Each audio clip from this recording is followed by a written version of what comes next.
یہ جو معمولات تھے صحابہ کرام کے رمضان کے دنوں میں خاص طور پر، اس پر آج ہمیں ذرا کچھ روشنی ڈالیے، اس سے ہمیں آگاہ کیجیے.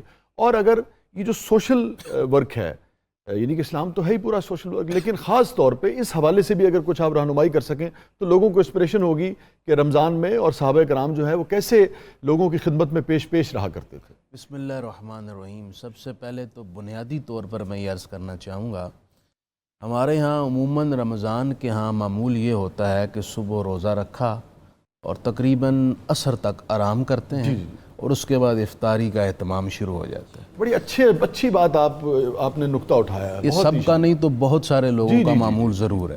اور اس میں اور تکلیف دہ بات کیا ہے کہ وہ چیزیں جن کے بارے میں شریعت نے بعض اوقات مطلب مختلف بالکل حتمی نہیں ہے. کچھ لوگ کہتے ہیں جی فلانا میوزک اور ڈرامہ اور یہ اور وہ، کچھ کہتے ہیں ٹھیک ہے، کچھ کہتے ہیں بالکل بند ہو جائے، کچھ کہتے ہیں چلتا رہے.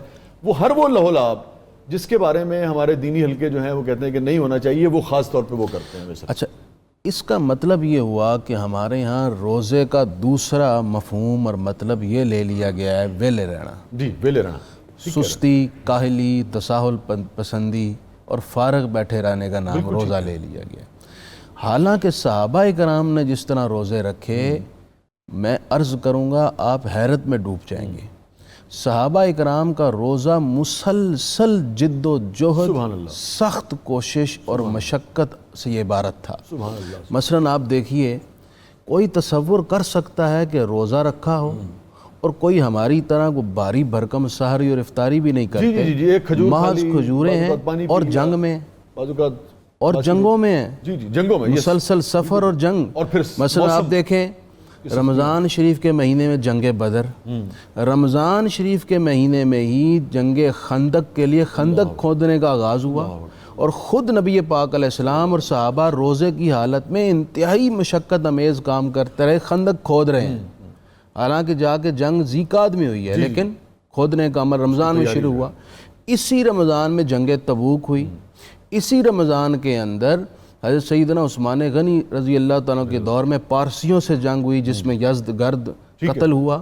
اسی رمضان کے اندر اندلس فتح ہوا جو حضرت طارق بن زیاد نے فتح کیا. اسی رمضان کے اندر لڑائی میں حضرت قادسیہ میں حضرت سعد بن ابی وقاص رضی اللہ تعالیٰ عنہ کی سپہ سالاری میں جنگ ہوئی 3 لاکھ ایرانیوں سے. صحابہ کرام ہیں روزے کی حالت میں، اور اسی رمضان میں ہی صحابہ کرام نے روزے کی حالت میں مصر فتح کیا عبداللہ بن عمر بن عاص کی سربراہی میں، اور رمضان کی حالت میں ہی مختلف مقامات پر جنگیں ہوئیں. اور حیرت ناک بات یہ ہے کہ رمضان میں ہی راجہ داہر کو حضرت محمد بن قاسم نے شکست دی. تو ایک جہد مسلسل جو ہے وہ دیکھیے تاریخ ہماری بھری پڑی ہوئی ہے کہ رمضان میں صحابہ کرام کی استعداد، ان کی کوشش، ان کی مشقت میں اضافہ ہو جایا کرتا تھا.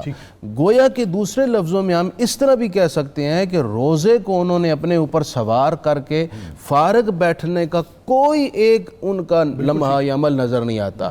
رمضان کا مہینہ ہی تھا، یروشلم فتح ہو گیا، فلسطین، بیت المقدس، تو سیدنا فاروق اعظم رمضان میں کے مہینے میں چلتے ہیں اور بیت المقدس سفر کرتے ہوئے پہنچتے ہیں اور وہاں سے وہ چابیاں لیتے ہیں. تو صحابہ کرام تو اپنے کام معمولات ویسے ہی کرتے رہے. تو پہلے تو یہ ذہن سے نکال دیجئے کہ ہم نے روزہ رکھ کے سارا دن سونا ہے. اس سے آپ روزے کا مقصد فوت کر دیں گے، کیونکہ روزے کا مقصد ہے تقوی، اور روزہ تقوی کی لائن پر چڑھاتا ہے. اس کا یعنی کہ روزہ آپ کو تیار کرتا ہے تقوی لینے کے لیے، باعمل مسلمان بننے کے لیے. آپ کو سارے مواقع فراہم کرتا ہے، وہ آپ کو سارا پلیٹ فارم دیتا ہے کہ آپ وہ کام کریں جس سے تقوی حاصل ہو. دوسری بات احساس کی چل رہی اور آپ نے کہا اس کی طرف توجہ کروائیں. حضرت واصلہ بن اسقع رضی اللہ تعالیٰ عنہ، آپ صحابی ہیں، حدیث پاک میں یہ اصحاب صفہ میں سے تھے.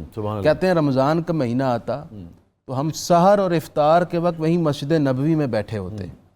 ہوتا یہ کہ احساس کا عالم یہ کہ صحابہ کرام آتے جو متمول گھرانے کے تھے یا صاحب حیثیت تھے یا مشکل سے گھروں کا گزارا بھی کرتے تھے، وہ مسجد نبوی میں آتے. جتنے صحابہ صفہ تھے ان میں سے ایک ہر صحابی اپنے ساتھ ایک صحابی اپنے گھر لے جاتا، ان کو سحر بھی کراتا، پھر شام کو ان کو افطار بھی کرواتا. ایک تو یہ معمول تھا، اخوت کا بہترین مظاہرہ. پھر دیکھیے حضرت بلال حبشی رضی اللہ تعالیٰ عنہ کی روایت ہے المعجم الکبیر کے اندر کہ رمضان کے مہینے میں وفود آتے، خیمے لگ جاتے، تو میری ڈیوٹی ہوتی تھی میں حضور کے گھر سے ان کے لیے افطار کا سامان بھی لے کر جایا کرتا تھا۔ احساس کے لیے تو میں کہتا ہوں تاریخ اسلام کا وہ لمحہ کبھی فراموش نہیں کیا جا سکتا جب صحابہ اکرام ہجرت کر کے مدینہ طیبہ میں آئے۔ واہ واہ واہ واہ، تو مدینہ شریف کے انصار سراپا احساس، سراپا ایثار بن گئے، سبحان اللہ، سبحان اور احساس اور ایثار کی اس سے بہترین مثال تاریخ انسانیت میں کوئی آپ نہیں۔ اندازہ کیجئے یہاں تک آیا کہ غالباً جائیداد میں بھی کہیں حصہ جو ہے جائیداد میں حصہ دے دیا، کاروبار میں حصہ دے دیا، مطلب اپنے اعمال میں افعال میں حصہ دے دیا، اپنے گھر کے اندر حصہ دے دیا، ان کی قیام گاہ میں حصہ دے دیا، ان کو اپنے بھائی جیسا درجہ دیا، جس کو ہم لفظوں میں کہتے ہیں نا یہ میرا بھائی ہے، اس کی عملی شکل اگر دیکھنی ہے تو وہ صحابہ اکرام کا مجھے یاد آ گیا اس زمانے میں چونکہ مولانا ظفیر خان پارٹیشن نہیں ہوئی تھی، تو آپ اس کو تقسیم کر لیں تھوڑا سا، شعر کو اپنے مطابق ہم وہ کر سکتے ہیں۔ اخوت اس کو کہتے ہیں، چبھے کانٹا جو کابل میں، تو ہندوستان کا ہر پیر و جواں بے تاب ہے۔ تو یہی مہاجرین نے اور انصار نے